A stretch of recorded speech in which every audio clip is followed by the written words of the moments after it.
The top 10 driving test failure mistakes, plus fixes, across England, Scotland and Wales. Each of the numbers in the top 10 driving test mistakes shows what the examiner's looking for. This is supplied by the DVSA, Driving and Vehicle Standards Agency, the agency that trains the examiners. Each of the numbers also shows fault examples. These are the driving test mistakes that the examiners are seeing, again supplied by the DVSA. And finally, we've added a fix to every fault example supplied by the DVSA. This is to help learners avoid making the mistakes in the top 10 list. These are supplied by Milan, who features in the DITA videos, with over 27 years experience as a driving instructor and over 22 years teaching people to become driving instructors. So let's begin the top 10 list. Number 10, not driving at a safe and reasonable speed. So what's the examiner looking for? Well, they expect consideration of road conditions, the amount of traffic, road signs and signals, and the speed limit. They also expect you to drive at a speed so you can stop safely, well within the distance you can see to be clear. So let's look at the fault examples given by the DVSA. Driving over the speed limit. The speed limit drops from 40 to 30 miles an hour, but the learner continues to drive at more than 30 miles an hour after the limit has dropped. The fix for this fault: stretch your vision to the furthest point of the road and scan from side to side across the road, moving your vision back to your current position. Look well ahead for changes in the environment. You might see houses indicating a built-up area. Keep your eyes up and scan for road signs. Adjust your speed safely before entering a lower speed zone. The next fault example for driving over the speed limit. Driving on a road with a temporary speed limit due to roadworks, the learner drives faster than the temporary speed limit. And the fix: it's vital to remember the last speed sign you saw and drive at or under the speed limit. Look for end of roadwork signs. Depending on traffic conditions, to help regulate your speed, you could use technology such as cruise control if fitted to your vehicle. Another fault example for not driving at a safe and reasonable speed is given as not adjusting your speed to the road conditions. When driving down a busy high street, the learner doesn't lower their speed accordingly.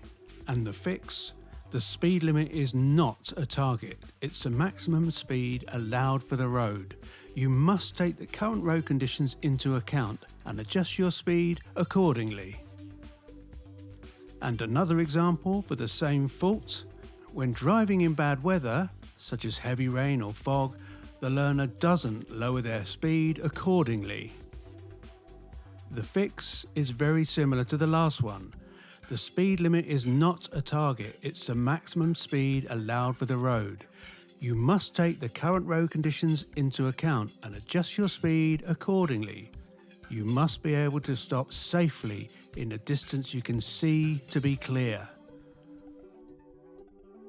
And a third example for the same fault: when driving on a country road where the national speed limit applies, the learner approaches a sharp bend too fast and tries to drive around it. This results in a loss of control of the car. The fix: adjust your speed and gears before you enter a bend. Keep your speed steady as you drive around the bend and accelerate away after you exit the bend. Braking or accelerating on a bend will destabilize the vehicle and is dangerous. Number 9, poor positioning on the road during normal driving. So what's the examiner looking for? Well, they expect you to position the car correctly for the intended route. They also expect you to position the car in the middle of marked lanes and only change lanes when necessary.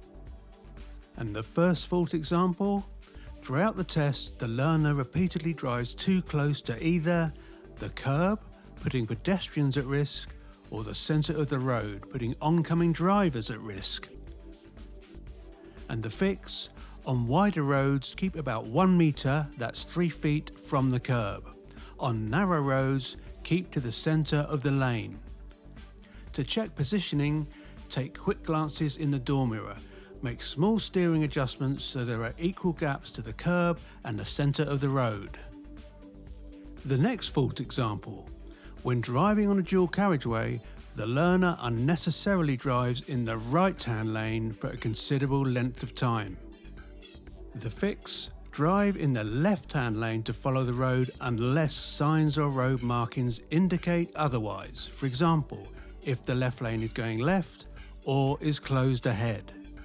If you end up in the right-hand lane, for example, after leaving a roundabout or overtaking a slower vehicle, move back to the left as soon as it's safe to do so.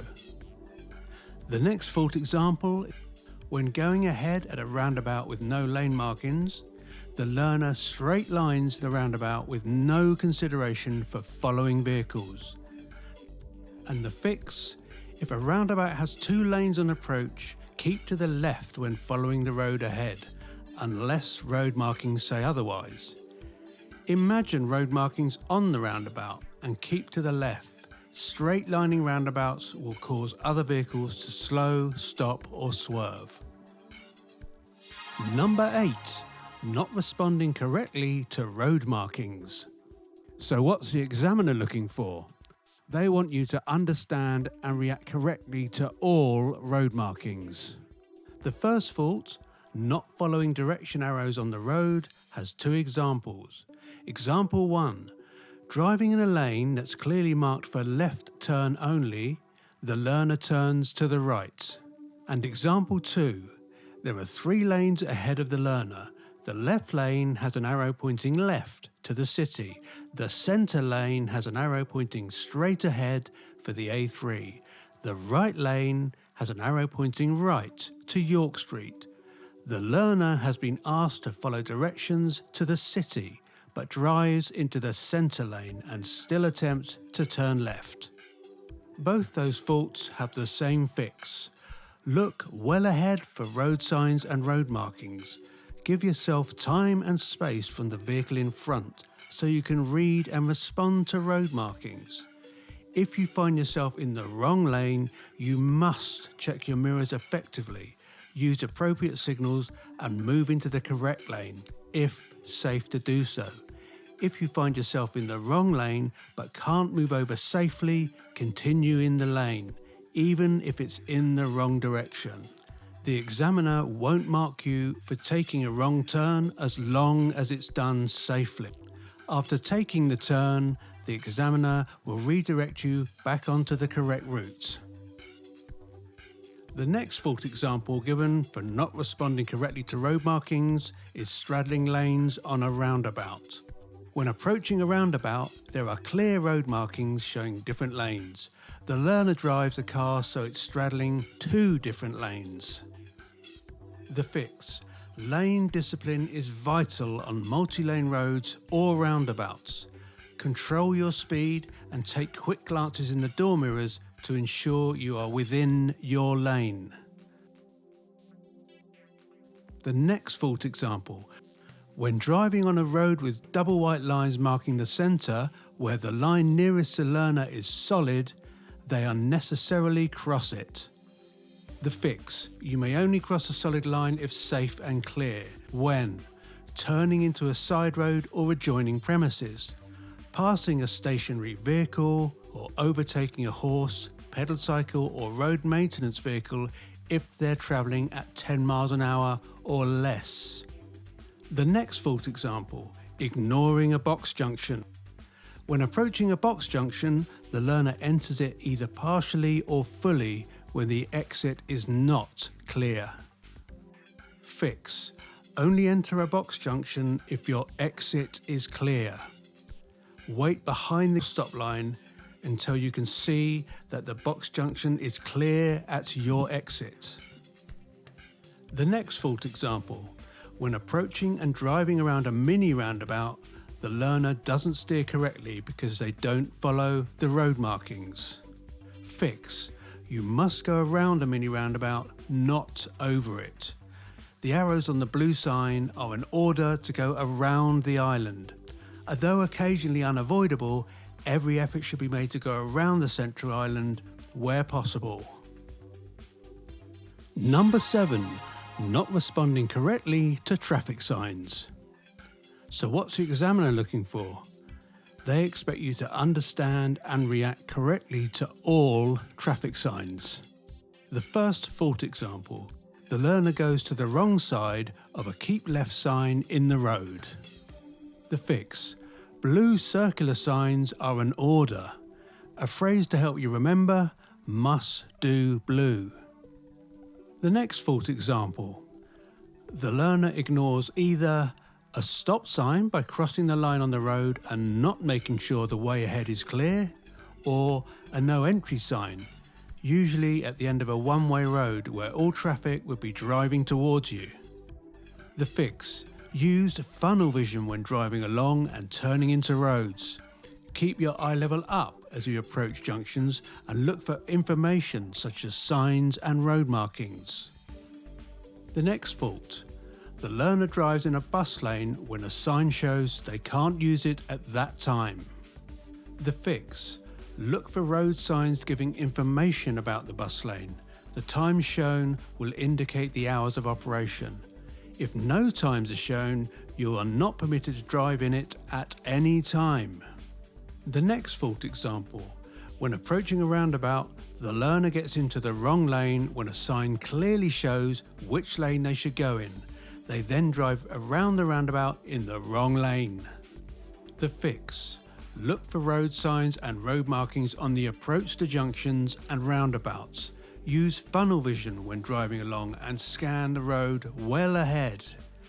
Get into the correct lane in good time. Early vision leads to an early decision.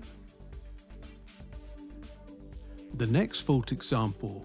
When a clearly visible sign shows a change of speed limit, the learner either acts far too late or not at all. The fix. Look well ahead and scan the road. Start at the furthest point you can see and scan back towards yourself. Keep your eyes moving around the picture ahead. This is called funnel vision. Changes of speed usually coincide with a change in environment. For example, when driving on a rural road, you see houses and buildings in the distance. This should prompt you to look for information such as speed signs. Number 6. Not having proper control of the steering. So what's the examiner looking for? You must be able to steer the car as smoothly as possible. You must steer at the appropriate time. Steering too early or late can cause the car to hit the curb or swing out towards another road user. The first fault example. Throughout the test, when turning left, the learner repeatedly understeers, not following the shape of the curb. So there's not enough space for vehicles turning right to drive alongside their car. Fix. Start to turn left as the front wheels of your car reach the beginning of the corner. Use a reference point if necessary to help with judgment. Follow the shape of the corner. The next fault example. When driving around a bend at an appropriate speed, the learner doesn't apply enough steering. This causes both passenger side wheels to mount the pavement. The fix. Adjust the speed and position on approach to the bend. For a left-hand bend, keep about 1 meter from the curb or in the centre of the lane. On a right-hand bend, keep well over to the left to improve the view. Avoid driving in the gutter. Road debris can damage the tyres. The next fault example. When turning right into a minor road, the learner steers late and not enough. This causes a swan neck effect and they drive fully onto the wrong side of the new road to correct their position. The fix. Start to turn as the front of the car lines up with the centre of the minor road. Use a reference point if necessary to help with judgment. Remember to look in the direction of travel. Hands naturally follow the eyes. The next fault example. Throughout the test, when the learner pulls up on the left-hand side of the road, they mount the pavement with both passenger side wheels before the car returns to the road.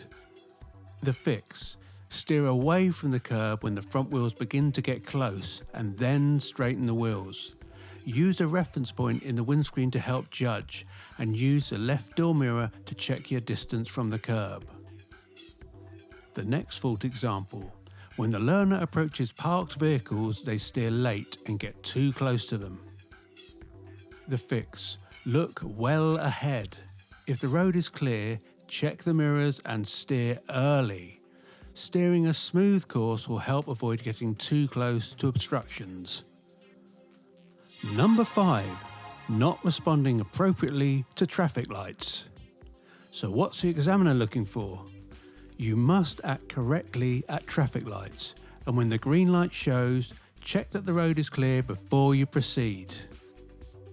The first fault example: when a red light is clearly showing, the learner attempts to proceed through the junction. The fix: be ready to stop if a traffic light has been green for a period of time. Amber means stop if safe to do so. You may go through an amber light if you're so close that stopping might cause an accident. You've already passed the stop line. Red means stop and wait. The next fault example: at a signal-controlled junction with an advanced stop line to allow cyclists to position ahead of other traffic, the learner stopped beyond the first white line in the area for cyclists. The fix: stop and wait behind the first stop line. The area in between the two stop lines is for cyclists. The next fault example: when needing to turn right at a junction, the learner continues to wait in the middle of the junction when the repeater light has turned red and oncoming traffic has stopped. This causes them to completely block the junction controlled by traffic lights. The fix: if you've already passed the stop line, you must proceed when safe to do so. The next fault example: when a green light or a green filter light is clearly visible, the learner continues to wait at a clear junction and makes no attempt to proceed. The fix: pay attention to the traffic lights and be ready to move if you're the lead vehicle. A round green traffic light is for all drivers behind the stop line. Follow filter lights for the direction you intend to take. The next fault example: when the traffic lights are green, the learner goes ahead, even though the junction is not clear. This means they block the junction when the traffic lights change. The fix: a green traffic light means go if the way is clear. Wait behind the stop line if the way is not clear. Number 4. Incorrect positioning when turning right at junctions. So what's the examiner looking for? You must be able to position the car as close to the centre of the road as is safe. The first fault example: when needing to turn right at a roundabout, the learner uses the left-hand lane when not appropriate and continues around the roundabout in that lane, causing confusion to several following vehicles. The fix: you should normally use the right-hand lane when turning right at a roundabout, unless road signs or road markings indicate otherwise. If you realise you're in the wrong lane, use your mirrors effectively and change lanes if safe to do so. If you can't change lanes safely, continue in the direction of the lane you're in and find somewhere safe to turn around. On the test, the examiner won't mark you for taking the wrong turn, as long as you did it safely. They will simply redirect you back onto the test route when safe to do so. The next fault example: when waiting to turn right into a minor road, the learner positions the car too far to the left while waiting for oncoming traffic to clear. This causes severe delays to the following traffic on a road where it's wide enough for traffic to pass on the left. The fix: position as close to the centre line as possible, if safe to do so. keep your vehicle straight. This allows traffic to pass on the left on wider roads. The next fault example. When reaching the end of a wide road with no road markings, the learner positions in the left of their lane when actually turning right. The fix. Try to imagine where the centre line would be and keep as close to it as possible, if safe to do so. Sometimes you can see a join in the road where the tarmac has been laid. You can use that to help position correctly. Number 3. Not moving off safely. So what's the examiner looking for? You must be able to move off safely while making the correct observations. From the side of the road, on a slope or hill, or from behind a parked vehicle, so you have to move off at an angle. The first fault example. When moving off from behind a parked vehicle, the learner checks the mirrors and blind spot but still moves off into the path of an approaching vehicle. This causes a vehicle to significantly slow down. The fix. You must check the road ahead. Moving off at an angle could cause you to drive into the path of oncoming vehicles. Do not make any road user slow, stop or swerve. The next fault example. Throughout the test, the learner repeatedly moves off from the side of the road with no blind spot checks in situations where they're needed. The fix. You must check mirrors and blind spots before moving off. These are the areas that your mirrors don't see. There could be traffic coming out of a junction or driveway, or even pedestrians approaching in your blind spots. The next fault example. After the pull-up on the right exercise, the learner moves off when there's an oncoming vehicle approaching, or vehicle approaching from behind. This causes the approaching vehicle to severely slow down or stop. The fix.